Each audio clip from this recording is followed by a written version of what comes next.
Hello guys and welcome to today's daily puzzle Beat the Defense Twice. Let's get right to it. So what do I see? Well, I see that we are in a very peculiar situation.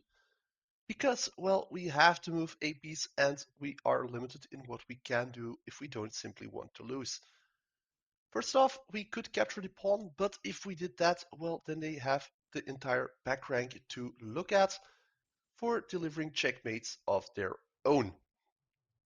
Alternatively, we could simply push in this pawn, but in a similar vein, they can then bring in the rook, allowing their queen to slide in on the next turn to deliver checkmate and many more options.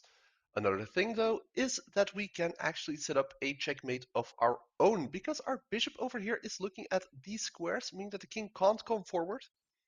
So if we bring our queen in, she might actually be able to deliver a checkmate of her own, which in my books is good, especially since it also keeps the queen open to protect this pawn if they were to do some shenanigans by pushing their pawn in, which is good in my books.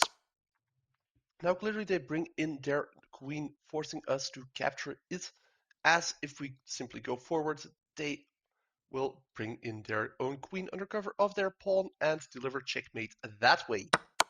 Now, however, they have their other pawn that they can promote, and we have to do something. We could go over here, but once again, that leaves us in a whole other bunch of trouble.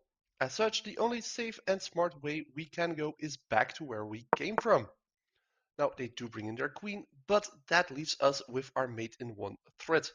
Were it not for them having their own queen that can now interpose.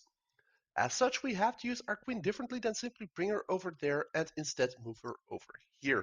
Why over there? Well, because capturing the pawn also is a check and allows our queen to line up with our bishop, and with that coordination we have to be able to force something. Because once our queen has captured the pawn, all they can do is move over or surrender their own queen, and now finally we can simply push for the back rank check. They can do one final interposition, but we can safely capture for check mate. There we go. Thanks for watching. Please leave a like. If you aren't yet, please subscribe, and hopefully see you next time. Bye.